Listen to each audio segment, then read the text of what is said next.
I'm Gonzales. I'm here in Toulouse for the Piano aux Jacobins, des Jacobins. And I'm here to play a concert this evening in my first ever classical piano festival of my life. Il y a un truc que les gens me demandent pourquoi j'ai un piano droit pour ce festival où il y a des Steinway, des boisons de rock partout. Et c'est à cause de la sourdine. C'est un morceau de feutre qui descend entre les marteaux et les cordes. Ça étouffe le son. Et ce qui est énorme, j'ai commencé à collectionner les sourdines parce que je les ai tout le temps. Et après, j'ai fait des pantoufles avec la même matière.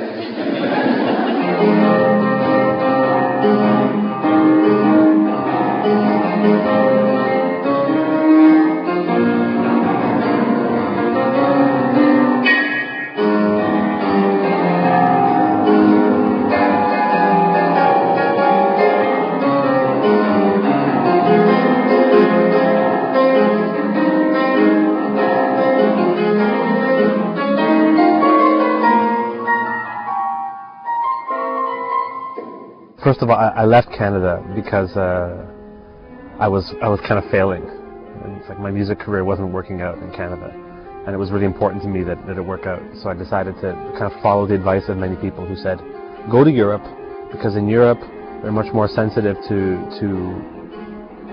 more complex, more complex issues of character in music. And I kind of didn't believe them. I thought, well, what is this? What's this Europe? What is this paradise supposed to be for crazy musicians, And I kind of came over there with some other musicians who were also, I thought, very talented, but also failing.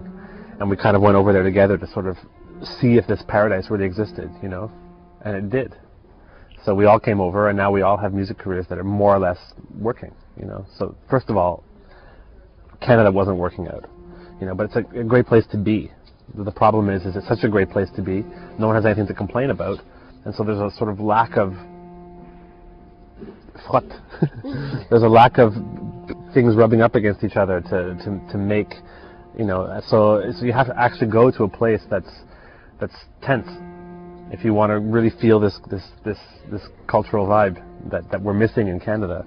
Canada's a place where it's young countries. There's not a lot of big culture behind us. Not like here where there's hundreds of years, So the only thing I can think of is that Canadians are a little bit empty. And it's in a positive sense.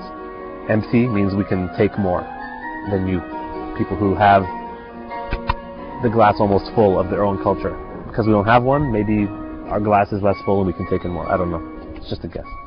Place is very important, but what's more important is the people whose influence you fall under. It's like I can't really be affected by Paris because I'm in a small bubble. And I've only been there for 2.5 years. Before that I was in Berlin for 5 years, also in a fairly small bubble. But I meet people who are from Germany. I meet people who are from France. And so I get influenced by the people. So it's indirect. It's not like the place influences me, but it's the people that will sort of determine what I take of if I have my thoughts on the difference between Paris and Berlin. It's because of the people I've met. The place means nothing.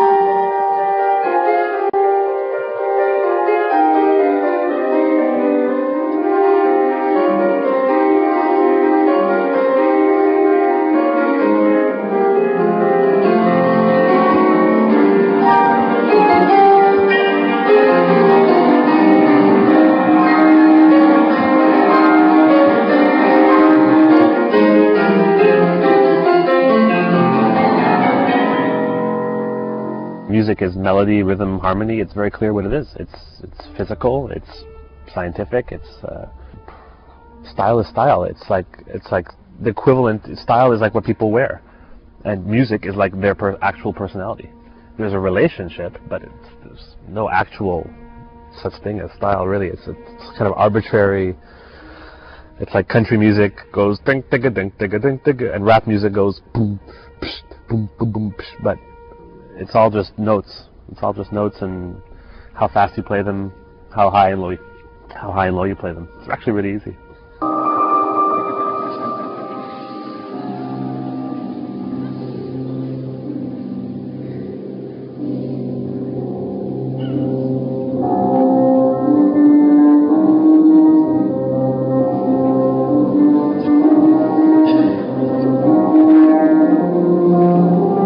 style sometimes works against the music. Look at now how we look at this is a perfect example. You look at a song like Maniac by Michael Sembello from Flashdance. She's a maniac. Oh, that's an amazing piece of music. But we have a picture, the style, we have the girl running, we have this whole Flashdance thing in our head that when I played on the piano, for the first 30 seconds, I hear people responding to the melody. In fact, what they're responding to is Maniac minus the style, just the music of Maniac. And when they hear that, they're really reacting to only the music. And that's a good example of showing you how music and style, you can actually just remove the style if you want. And you can remove the music. They're two separate things.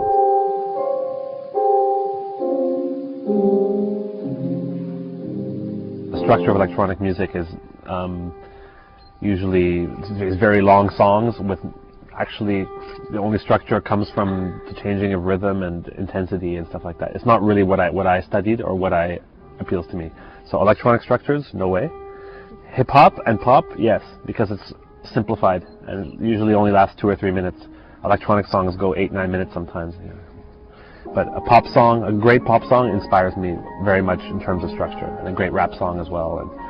And I believe that's what we're used to hearing, you know, reduced structures, very repetitive.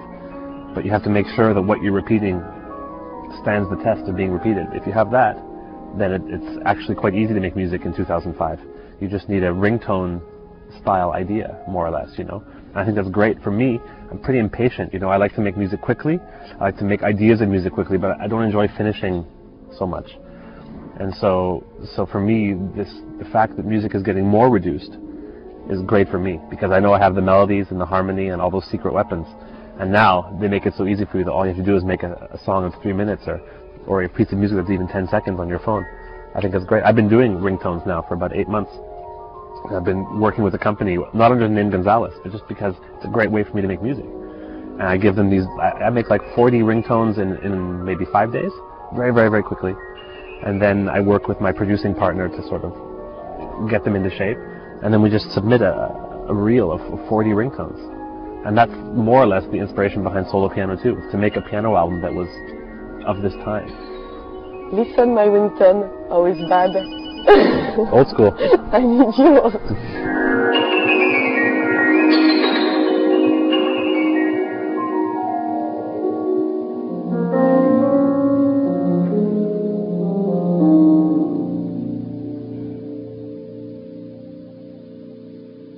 I'm on stage in front of them. The whole point is to make love to them. The whole point is to, you know, do something where everyone's feeling great. I mean, that's the whole point of entertainment, and I believe in entertainment more than I believe in music. I'd rather see bad music by a good entertainer in a live show.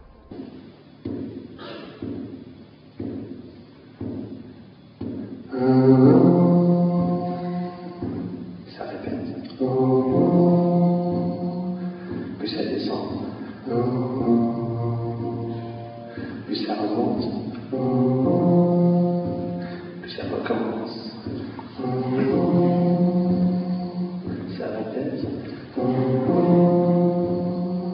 Ça descend. Et puis ça remonte. There's some examples, you know, of people who make music that it's good to listen to, but you really don't want to see them on stage.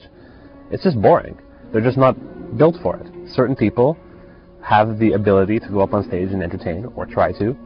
And what bothers me is when people waste time of the public by basically going up on stage without preparing for giving. And they you know, I was talking about making love to the public before. We can say that these guys, they're masturbators. They go on stage and they just please themselves in front of others. That to me is sick. That's like going out and masturbating in a subway car. Huh? I would rather go in the subway car and think of a song and play it for them on my banjo, you know. But I'm not about to waste the people's time while I work up my ideas. My ideas are already worked out. Now I just want to be in front of people and try to figure out how I can get those ideas across. But I've been playing these songs for 1.5 years since the album came out, and sometimes even saying the same jokes, sometimes even doing the same routines. But it's new every time because it's a new public. So I'm not going to waste time looking for the right note.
nice sometimes if people ask for my piano songs to put in a movie, but the idea of getting the movie and then I create the music for it is not so interesting. But I'm most interested in television at the moment.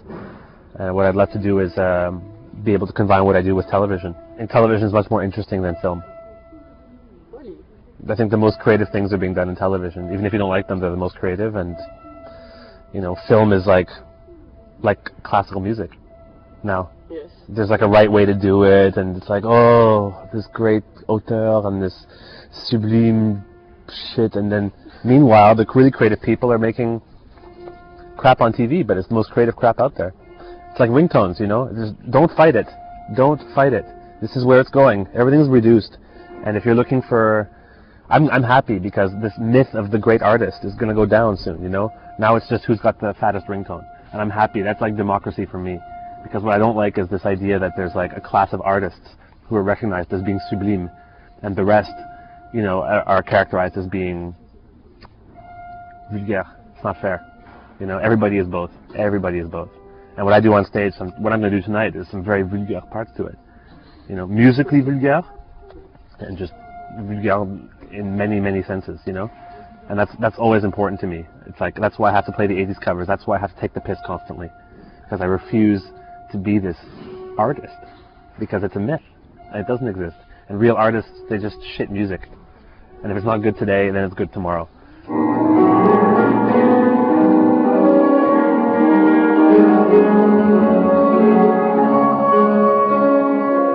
We just finished a bunch of more ringtones, and we also finished an album for a rapper named Techie Latex from the group TTC. And we started that in February, and we're almost finished. We're almost sure where he's going to put the record out as far as the record company, and we're also going to try to do some stuff in television together, because he's also someone who believes that television is really where it's at. With Techie, it's like someone I can get very close to, like Feist. You know, these are people that I know, that I became friends in the same time that I got to know their music, and so the friendship and the working is really, you can't tell what happened first, and so it's a very solid. I have this with very few people, like mostly the Canadian people from Berlin, like Maki and Peaches, and Feist, Taylor Savvy. And since I got into Paris, the first one who's kind of like that is Techie. First person I can really feel like we became friends and started to talk about what kind of music we would like to make together all in the same time, and it just happened by itself. It really wasn't like, hello, I want to make an album, be my producer, or anything like that. Same as Feist. It really just, you have the feeling it happens by itself. And then there's other things where it really, it's like Renaud Leston, where Renaud Leston will call me up and he'll say, yeah, there's a Jane Birkin album, and I think you'd be perfect for it. And so there's things that really come from his side, where I'm not really producing, even though it says I'm the co-producer. I'm actually just the musician, arranger, but I'm not like mind melding with Jane Birkin, you know. And with Techie and Feist, we really mind meld. And with Jane Birkin, it's like, it's just less. Somehow I'm asked for less. I give a little bit less. I take a little bit less. It's just a little bit less, you know. But the stuff, you know, you can't have a Techie and Feist. There's not so many people like that in my life, so I wish I could only do projects like that. But it's more like once every couple of years you get something like that. The Techie album is going to be amazing.